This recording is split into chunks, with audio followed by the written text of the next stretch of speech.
The iron gates of Hartmoor had been shut against Rosalind Hale once before, and she had sworn the next time she stood before them she would be holding the key. She was holding it now. A cold January morning, the avenue white with frost, and in her gloved hand a single black key the length of her palm, still warm from the lodge fire. The carriage that had brought her from Marrowby waited behind her, her own carriage, her own horses, and the lodge-keeper stood bareheaded in the doorway because he had been told that the woman arriving today was the person to whom he now answered. "Mrs. Hale?" he said, uncertain how low to bow. "His Grace's man sent word he means to call this morning. About the rents." "I know," she said. "I invited him." She did not say the rest of it. That 5 years ago, almost to the day, she had stood on the other side of these gates in the rain, with her father's life in her hands, and a man on a tall grey horse had looked down at her and told her she did not belong at his gate. That she had walked 4 miles back to a cottage where a dying man waited for news she could not give him. That she had remembered every word. The lodge-keeper was watching her. She made her face smooth. "When the Duke comes," she said, "do not open the gates. He may come through on foot, as anyone may, but the gates stay as they are, until I say otherwise." It was a small cruelty, and she knew it. She had learned in the years since the rain that small cruelties were the grammar of power, and that the people who pretended otherwise were only the ones who had never been on the wrong side of them. She turned the key over in her hand and went inside to wait. The thing nobody at Hartmoor understood yet, the thing the Duke himself did not understand, riding out that morning in the certainty of a man who had never lost an argument on his own land, was that the gates, the lodge, the long carriage approach with its avenue of limes, did not belong to him. They never quite had. And the deed that said so, that proved it past any argument a solicitor could raise, was lying folded on the lodge table with her name written across the bottom in her own hand. Rosalind Hale. Freeholder of the South approached to Hartmoor. She poured herself tea and waited for the man who had dismissed her to come and find out. He came at 11. She heard the horse first, that same heavy, expensive gait, and then the lodge-keeper's voice, and then a silence that told her the gates had not been opened, and that the Duke of Hartmoor was discovering, for the first time in his life, that a door on his own estate would not give way to him. When he came through the wicket on foot, ducking his head under the low lintel, she was sitting at the table with the deed in front of her and the tea going cold, and she had time to look at him before he looked at her. He had not aged the way she had expected. She had built him, over 5 years, into something monstrous, and the man stooping into the lodge was only a man, tall, dark-haired, a hard, clean line to his jaw, a faint scar through one eyebrow that she did not remember, and a way of holding his left shoulder slightly forward, as though braced against a blow. His eyes were not grey. She had told everyone, for 5 years, that the man had grey eyes, and they were not. They were a dark, restless brown, and they went around the small room once, quickly, the way a man counts exits, before they settled on her. "You are not the lodge-keeper's wife," he said. "No, then you are the person who has shut my own gate in my face." He did not sit. Dukes did not sit unasked in lodges. "I have come about the rents. My steward tells me the South Lodge has changed hands, and that the new holder is refusing the estate's right of passage unless certain terms are met. I assume the terms are money. They generally are. Name the figure, and let us both be spared the afternoon." It was beautifully done. She would give him that. He had walked 4 miles in his own mind to the conclusion that this was a negotiation between his money and her greed, and he had not once considered that it might be something else. She slid the deed across the table. "Read the name at the bottom," she said. He did not move to take it. I employ men to read documents. Then you may employ them to read it after I have gone. But you will read the name now, Your Grace, because in about a minute you are going to say something you cannot take back, and I would like you to say it knowing exactly who you are saying it to." Something moved behind his face then. The first crack, small and quickly shuttered, and he picked up the deed. She watched him read it. She watched the precise instant his certainty failed. A small stillness around the eyes, a tightening at the corner of his mouth. He read it twice. He was, she would learn, a man who read everything twice, because his whole life had been built on the things his father had signed without reading once.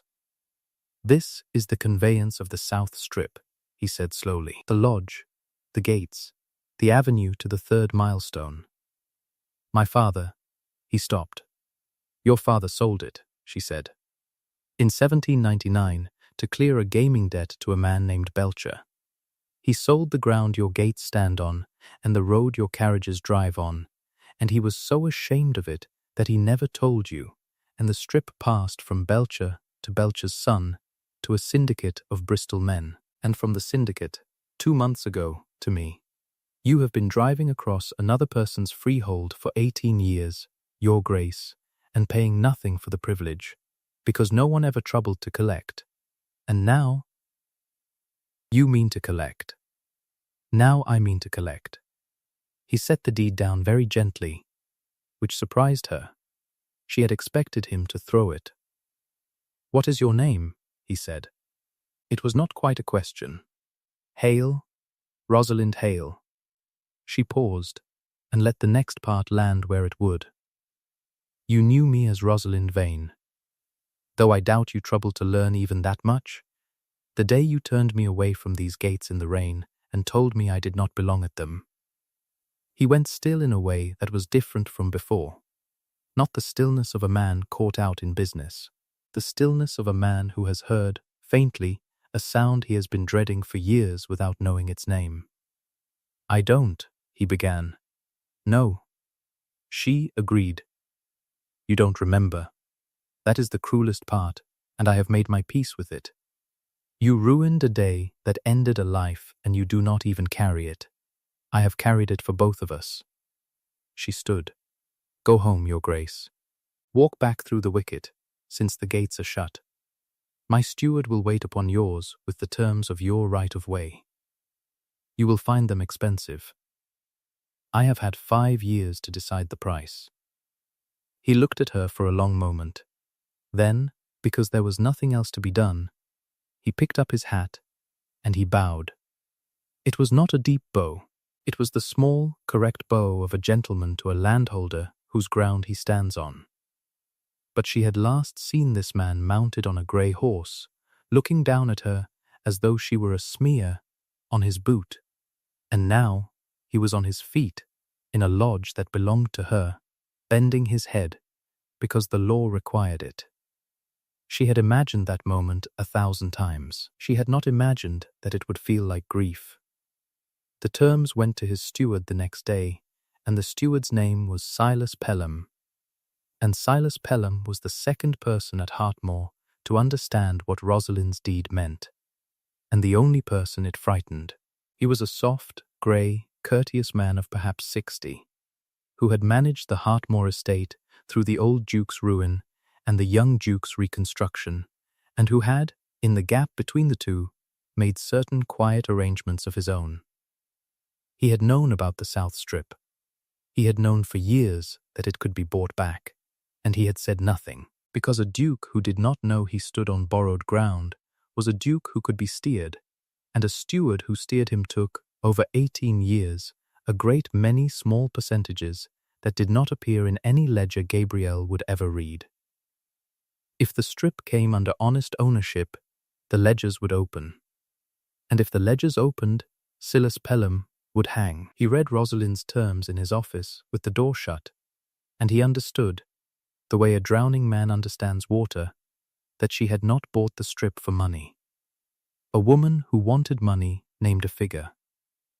This woman had named a procession of conditions, each one designed to put the Duke through a small public humiliation. And the last condition, the one that made Pelham's hands go cold, was a demand to inspect the estate's accounts of all sums collected at the South Gate since 1799. She did not know what she would find. He could see that. She had asked for the accounts out of malice, to make the Duke squirm. But she would find him.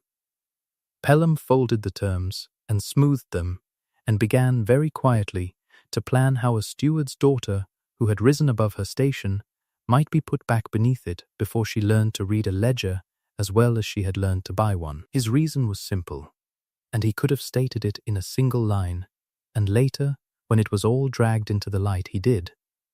If the strip is hers, my 20 years of quiet profit end the day she opens those books. Gabriel did not send his steward back to the lodge. He went himself. He told himself it was because the matter was too delicate for Pelham, which was true, and because a man should settle his own debts, which was also true, and he did not examine the third reason, which was that he had not slept, and that somewhere in the night he had finally remembered the rain. It came back to him in pieces. The winter he had buried his father and opened the estate books and found, page after page, the proof of everything sold: the woods, the Marrowby houses, the Advowson, pieces of himself he had not known, were for sale. He had been 28 and drowning and ashamed past speech, and he had ridden out one grey afternoon to be alone with it, and at the gate there had been a girl in the rain, soaked through, asking him, he could not remember the words, only the asking, for time, for mercy, for a lease, for something. And he had looked at her and seen one more hand reaching into the wreck, and he had said the cruelest thing in his power and ridden on.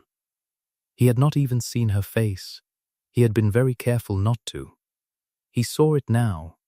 He had been seeing it all night.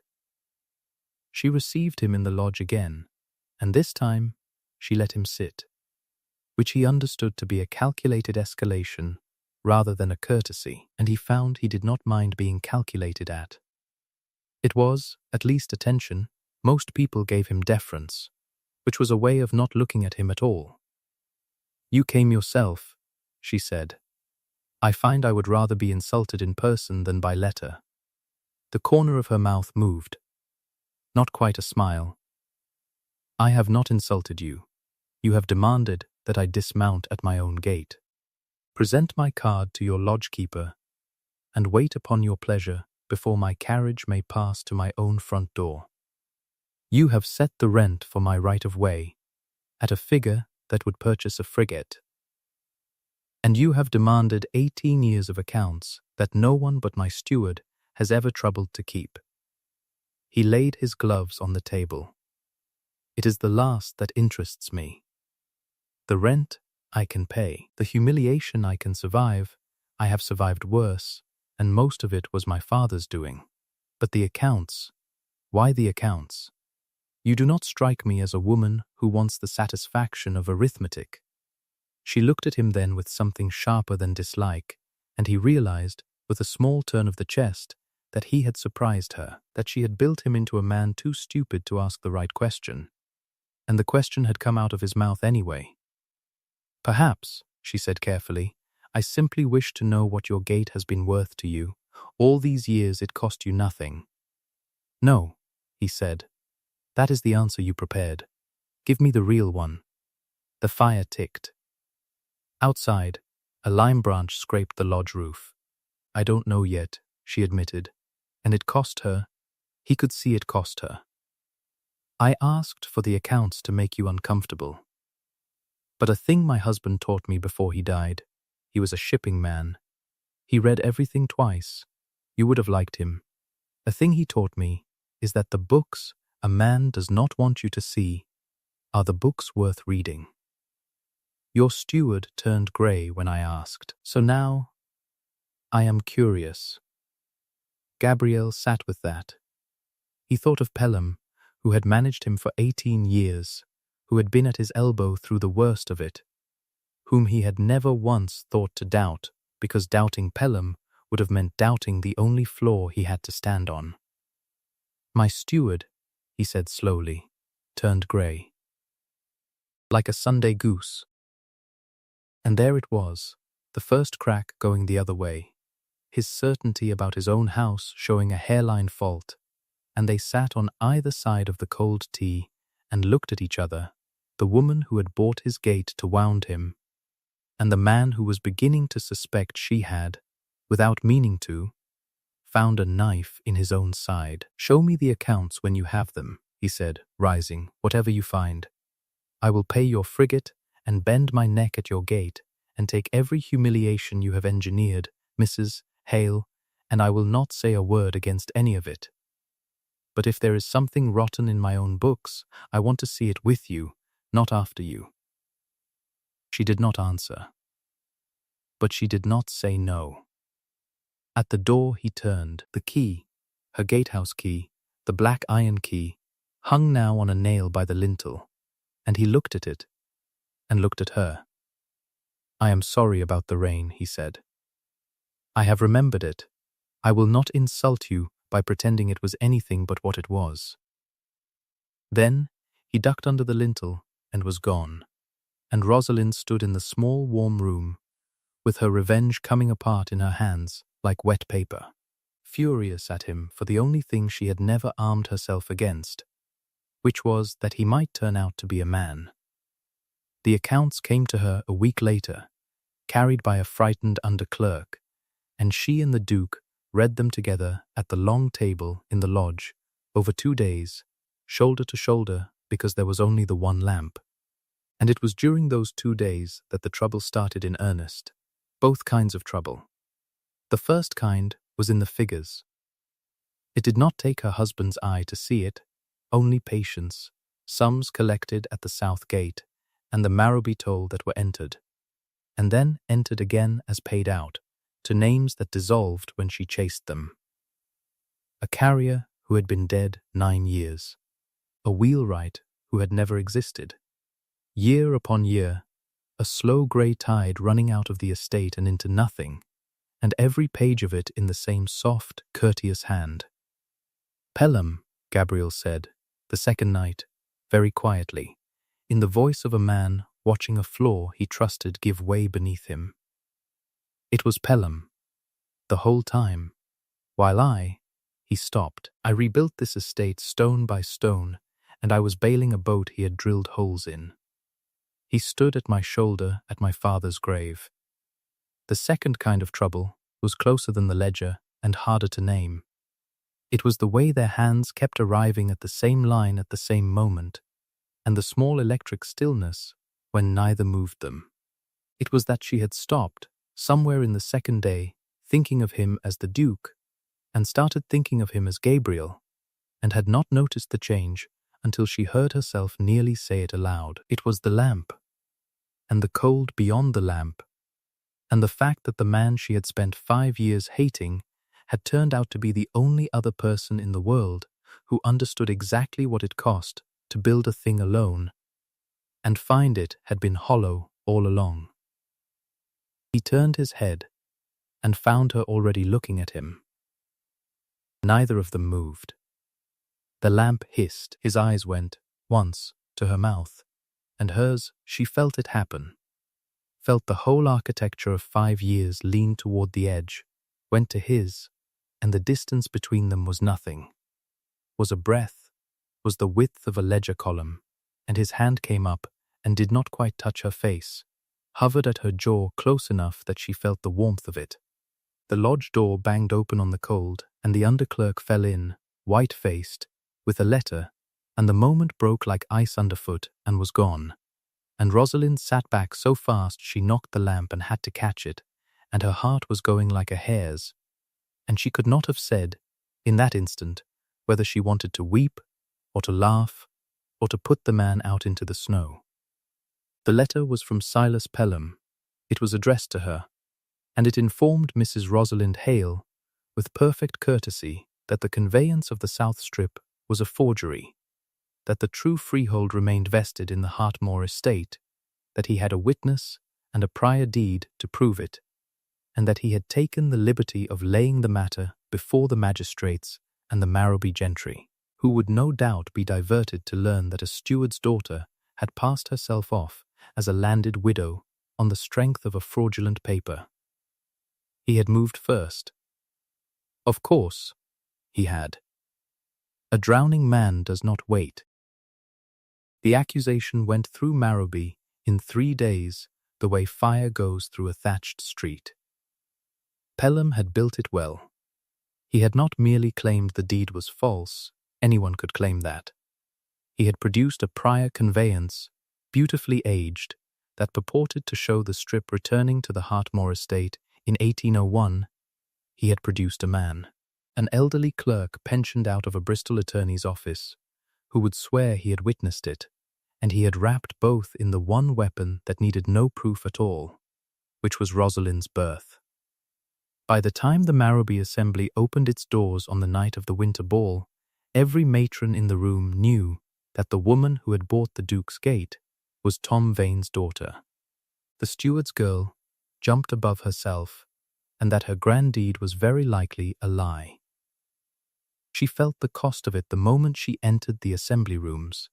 She had come, she had insisted on coming, against the advice of the one lawyer in Marrowby brave enough to act for her, because she knew that if she hid tonight, she would be hiding for the rest of her life. But knowing a thing and standing in it are different, and standing in it was worse. The talk stopped where she walked and started again behind her. A woman she had thought an ally turned her shoulder. The master of ceremonies, who took his cue from the room, found he could not quite see her.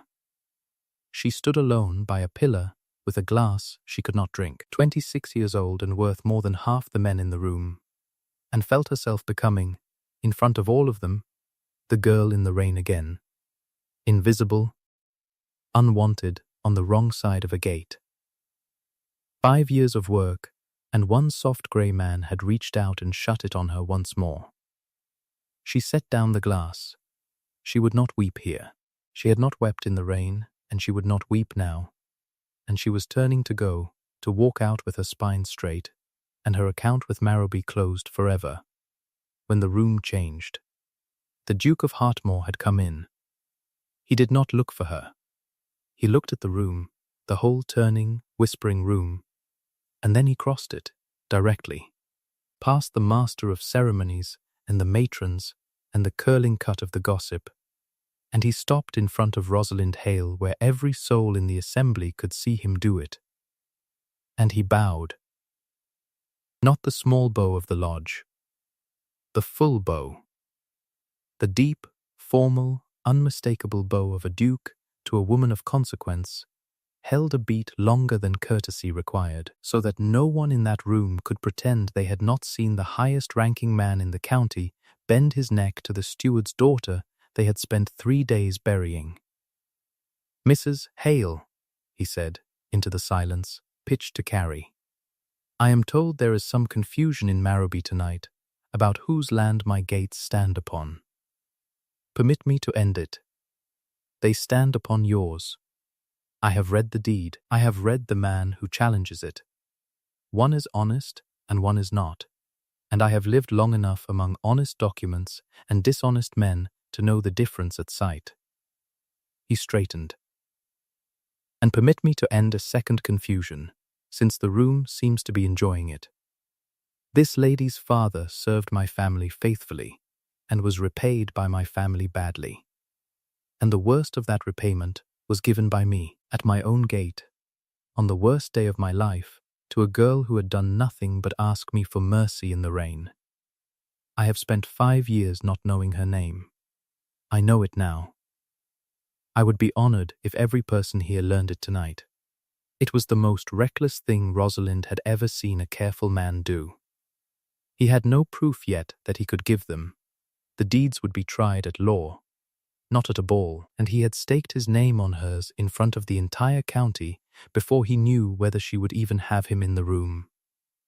He had chosen her without knowing if the choice would be returned. She could see, in the rigid set of his shoulders, that he knew it, and had done it anyway. The room hung, and into the hanging silence, Silas Pelham, who had been so sure of his evening, made the single mistake of speaking. "Your Grace," he said, oiling forward, "you are deceived. The woman has gulled you. I have the prior deed, I have the witness, you have my accounts," Rosalind said. She had not raised her voice. She did not need to. She had been waiting 5 years to be heard in a room like this, and the room, at last, was listening. "I have 18 years of the Hartmore accounts, Mr. Pelham," she said, walking toward him now, "and the gentry parted because they could not help it, in your own hand. Sums collected at the South Gate, and paid out again to a carrier dead since 1808, and a wheelwright who was never born. £400 a year, give or take, into your pocket through a hole you drilled in your master's boat, and bailed for him with a smile at his father's funeral." She stopped in front of him, and she was not the girl in the rain, and they could all see she was not. "You did not forge my deed to defend His Grace's land. You forged it because the moment I opened those books, you were a hanged man. And you knew it, and you gambled that a steward's daughter could not read. My husband read everything twice, Mr. Pelham. He taught me how." She turned to the magistrate, who stood ashen at the edge of the crowd. "The accounts are at the South Lodge. The prior deed Mr. Pelham produced is dated 1801 and written on paper bearing an excise stamp not issued until 1806. My lawyer has already sworn it. The witness was pensioned by the attorney whose stamp it forges. You may take all of it tonight." She looked once, levelly, around the whole assembly that had turned its shoulder to her an hour before. "I came to Marrowby to be turned away again. I find I am tired of gates. I have decided to stop standing outside them." They took Silas Pelham out of the assembly rooms within the hour, and the room that had buried Rosalind Hale at 9 o'clock was, by midnight, telling one another that of course they had always thought the deed was sound, that Vane had been a fine steward, that the Duke had behaved very handsomely, that they had known the new Mrs. Hale was someone the moment she walked in. Gabriel found her on the cold terrace, away from all of it, with the frost coming down, and the gatehouse key. She had carried it in her reticule all night, she did not entirely know why, held in her bare hand against the iron rail. "You did not need me," he said, "in there. You had the excise stamp the whole time. You would have destroyed him without me." "Yes," she said. "I bowed to you in front of the county before I knew that. Before I knew anything, I want that understood. I did not choose you because you were winning. I know." She turned the key over. "That is rather the trouble with you." He came and stood at the rail beside her, not touching, the way they had not touched over the ledges, and the not touching was its own unbearable weight. And the frost settled on the shoulders of his coat. "Rosalind," he said, her name, her first name, in his mouth for the first time, and it landed in her chest like a struck bell. "I have been trying for a week to find the transaction in this. The figure you want. The term I can meet. Because that is the only language I have ever been any good at. And there isn't one. There is nothing I can pay you that settles what I did at that gate. And there is nothing you can charge me that I would not gladly." He stopped. His careful, twice read control failed him entirely, and she watched it go, and it was the moment she had been most afraid of all along. "I am asking you to stop being the person who owns my gate," he said roughly, "and become the person it opens for. I am asking very badly.